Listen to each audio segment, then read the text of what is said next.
Hello, everyone. Welcome to Jonesy's Corner Podcast. I'm your host, Jonesy. I'm joined by this musician who will be playing at Jeff Grove's Imperial, Mr. Alex. Thanks for coming. Yeah, absolutely. No, thank you for having me. I'm really excited to honestly talk to anybody that's about Peterborough specific things. Like normally I'm so used to talking about Toronto. It's like really nice to focus on when I get to talk about Guelph or Peterborough or wherever else that honestly smaller places relative to Toronto seem is very nice. And I do appreciate you reaching out to me, so I thank you for that. Yeah, absolutely. And Alex, you started as a single musician. How did that start come out? Yeah. I guess that was in 2019, so maybe 4 or 5 years ago now. And I still am essentially a single play with a backing band now sometimes. I The way it started out was just you feel or I felt as though I didn't have any resources except myself. So that leads it's sort of just like an author who has to start with a pen and paper. That's the closest you get to vocals and acoustic guitar. So that's kind of how it started. And then, some with confidence and also with each release, uh, would meet new people, and it led to me having the resources I would have wanted initially, need multiple musicians and that kind of thing. So it was a good way to start because now I'm not afraid of the starkness of just a guitar and a voice, but it's a lot of fun to create the personality of the song with arrangements now.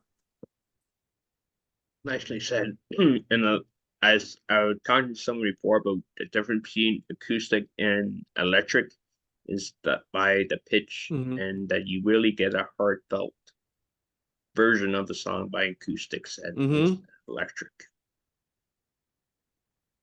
Definitely. I think that's for sure true. And I think the other thing is if you're performing solo acoustic songs for like a set length, like 30 or 40 minutes at least, Yeah, you're Bob Dylan or Joni Mitchell, it's going to be really difficult to hold people's interest.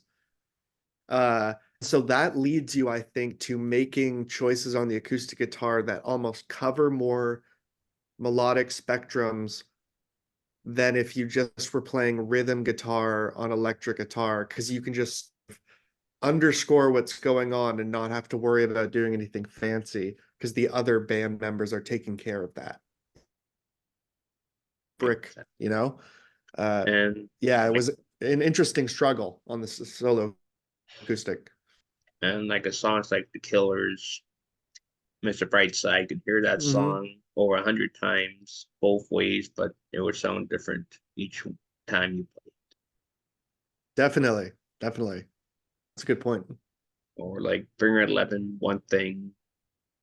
Yep. Wow. Yeah, that's true. Also, I just noticed your t-shirt. That's awesome. Thank you. And that's done Yeah, it looks by good. Infinite Apparel, the sponsor of this podcast. They the one who designed the Okay. logo and helped me with the Are they merchandise. are they Peterborough based?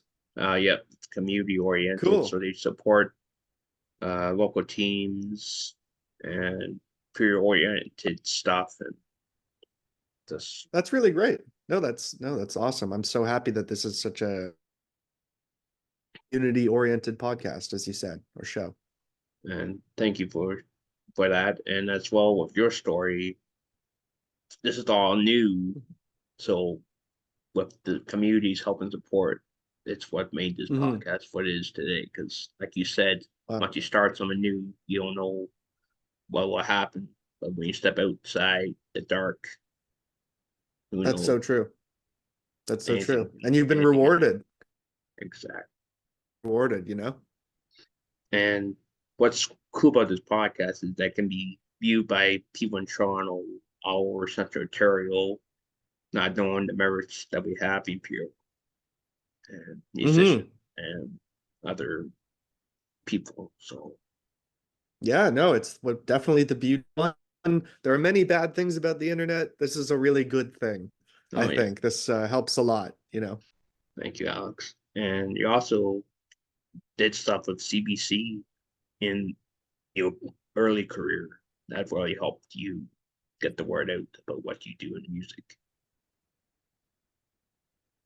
Yeah, sorry, there was a little bit of a Yeah, drop there in connection. Did you say you want me to talk about what I talked about on CBC? sure. That kind of helped you get the word out about what you do Oh, about your sure. music. Yeah. So, yeah, what I do with my music, sure, I can just say that more generally. I mean, I've run an open mic in Toronto in Dundas Square, actually, or just to the east of it for off and on 5 years. I mean, there was the pandemic, that thing, the pandemic, that obviously put a stop at different points to it, but I'm ending it this April. I'm not sure if it's going to come out, but April 2024 is when I'm going to end it. Well, end my involvement as host. I hope some over and continues it because I think it's a really special place. The people who come there are willing to, I'm going off on a huge tangent, sorry. The people who come there are willing to play half finished songs all the way up to their best songs, all the way to jamming completely from nothing to something. I like that it's, you know, the equivalent of sketch. So many Toronto open mics are treated like showcases where you need to come with your stuff and you got to feel like it's almost like a, you know, there's so much sort of pomp and circumstance. I just don't think it's conducive to people, to what open mics say that they are, which is sort of, or present themselves as, which is a safe space, let's say, somewhat safe space to begin and get, you know, show your talent, heart.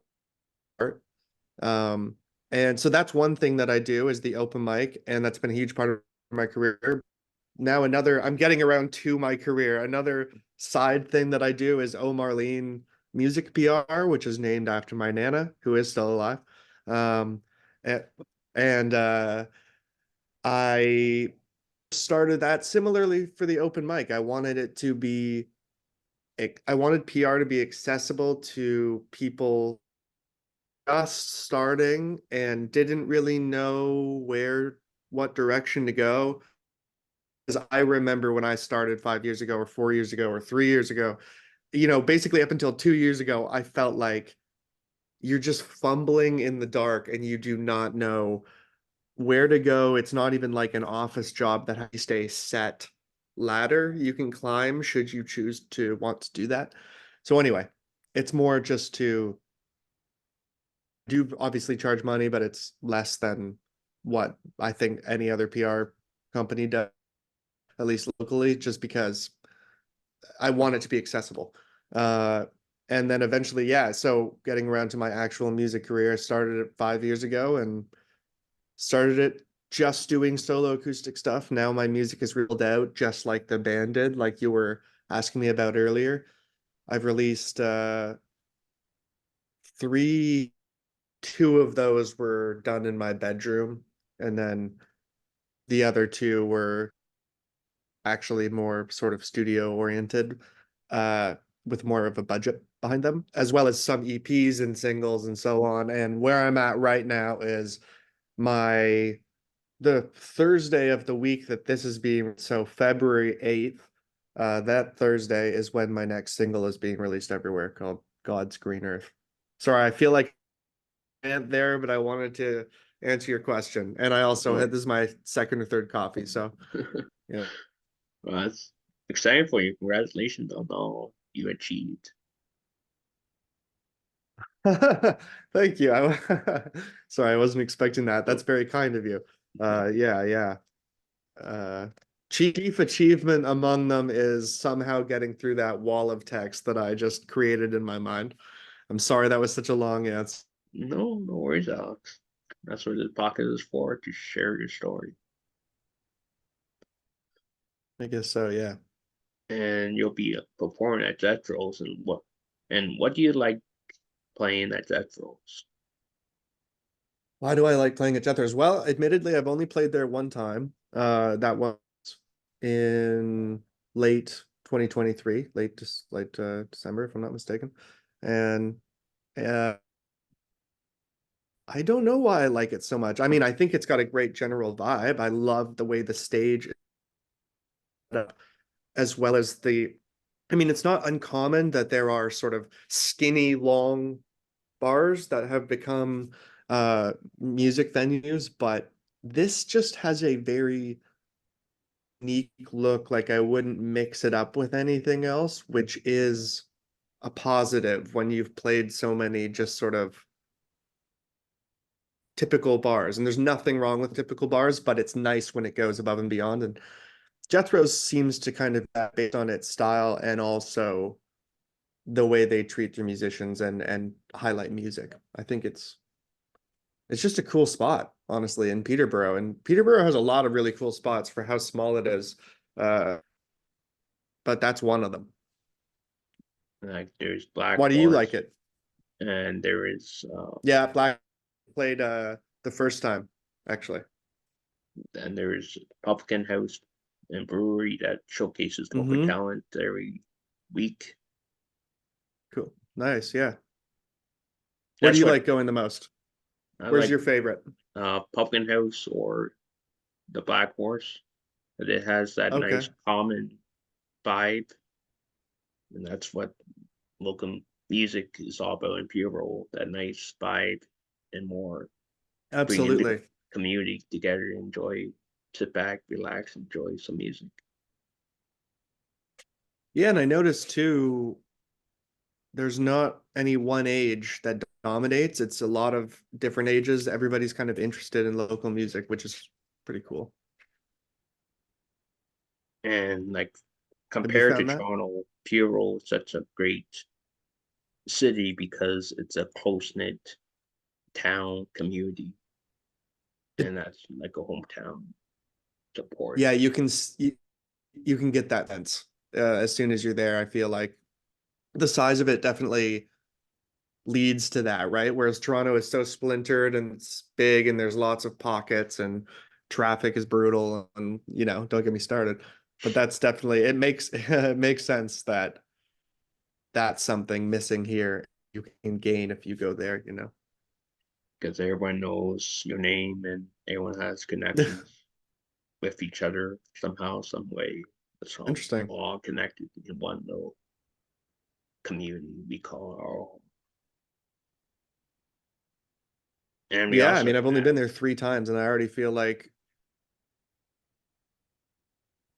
it's like that. I can tell.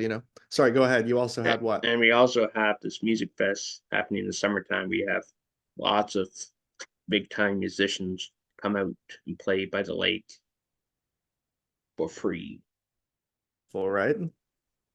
called Music Fest in the summertime. 2 nights free music, but Well, do you know when in summer? it's usually July 1st, Hmm. and Hmm. I can't think when it's end, but it's just like a nice summer concert Okay, for cool. free. Like Canada Day kind of thing. Exactly, all summer long. Cool. Like we had That's awesome. so many different, like the Monkey. I remember when the Monkey came down, David Cassidy, Mm-hmm. Red Rat, Mm-hmm. all those big music, all kind of music too. We got classic rock, we got pop, we got country. Mm-hmm. What more could we possibly want? We have all kind of style of music right here in our hometown of Peoria. Definitely. No, no. Peterborough. I can't say enough good things about Peterborough. It's great. Well, the one thing I do want to say actually is I'm excited to go when it's warm. I've only ever been there in winter. So to me, it's just this place frozen in time, also frozen. And Alex, where can we find your music? Um, my music is all on Bandcamp, and then the singles are on Spotify, etc. And when I put this album out, which I'm putting out in May, um, which I referenced because I mentioned that my third single is about to come out for that. Uh, it'll all be on the big streaming services for a while, and then maybe just Bandcamp and YouTube. I'm not sure how I'm gonna play that. And do you have a website as well? Yes. Yep. It's just my name. It's www.alexsouthey.com. Thanks for joining me today, and good luck with your music. Keep rocking the stages. Thank you very much. Welcome. Take care. See you soon.